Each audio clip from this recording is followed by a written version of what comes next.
sports science testing lab, and these guys are helping us prepare for a big bike ride that we've got planned. We're doing a bike ride called the Zoe Challenge, and there's about 4 of us who are cycling all the way from Latvia to Southampton, which is roughly about 2,700 kilometres, and we're doing that in aid of a charity called Hope for Justice.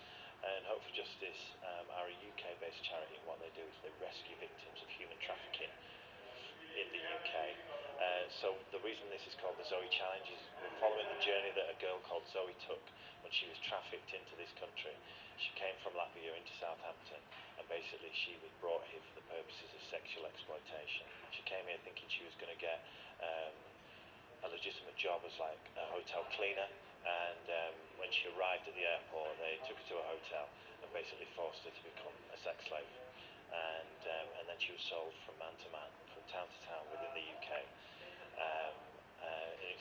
It's a terrible story, but unfortunately it's a story of quite a few people that happens to within our country, men and women, old and young, that are exploited for the purposes of sex or for forced labour and all these different kinds of things. And that's why Hope for Justice exists. That's why I've kind of got involved with them, and we've come up with this crazy challenge of cycling roughly 90 miles a day for about 20 days in May of this year. So these guys are testing us and putting us through the ringer, find out what our bodies, how prepared our bodies are for this test, for this challenge, and we're going to be going on that bike and putting all kinds of weird gadgets and gizmos on our bodies and faces. How prepared do you think you are, though? Well, all right, I think. I mean, we've been doing lots of training and lots of biking, and been down at the gym. I mean, the weather's not helped. Now, finally, the weather's breaking. We can get out and get on the bikes a bit more, but I've just got no idea what it's going to be like. 90 miles a day without a rest day for the best part of 3 weeks. It's a lot different from obviously other charity events that Emmerdale's been on. Obviously, they have down to EastEnders. I mean, it's very different, and it sounds like it's going to be a lot more challenging. What is going to be difficult? It's going to be a massive challenge, but that was kind of really why we came up with it. We wanted something epic. We wanted something that would actually grab people's attention, and it's just the relentlessness of it, because it's going to be going over such a long period of time. It's actually further than the Tour de France, and the Tour de France get rest days, and we're not having a rest day. And they've just asked us, why aren't you having a rest day? And we're like, yeah, don't really know. Maybe because it was just a little bit stupid.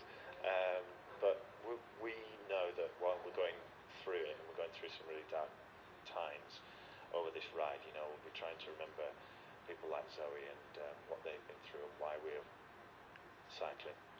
And just one final question. What other tactics is going to help this year just to get out here? Well, Hope for Justice, what they do is they deploy investigators into the field, and they, through months of investigation, managed to rescue her and give her her freedom back.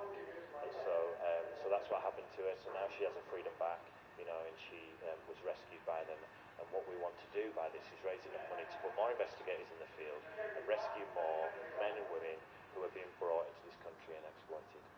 So obviously the challenge is very, very good, but at the end of it you might be very, very tired. Without a shadow of a doubt. But the great thing is when we come into the UK, we've got 4 days, we're cycling into Leeds on the 29th of May, and people can come and join us on those days. So I've got mates from Emmerdale coming, I've got famous sports personalities coming and joining us, and people go to our website, zoechallenge.com. You can find out how you can come and cycle with us for a day or for all 4 days when we get into the UK on the 29th of May to the 1st of June. We're cycling all the way from Hull to Southampton. Lactate profile, so that's 5 weeks before the actual ride. So it's just about seeing where they are at the moment, looking at what they can improve on, and also to help them when they're actually doing the ride. They've got quite a few days of back-to-back sort of 60, 100-mile days, and it's just making sure that they're not overexerting themselves as well. It is a challenge, isn't it? Yeah, definitely. Yeah, I think it's without a rest days, particularly 20 days back-to-back, it's going to be hard, physically, but also mentally. I think that some of the stages they'll really struggle with weather and technical problems perhaps, but yeah, certainly physically it's going to be very, very demanding. And have you heard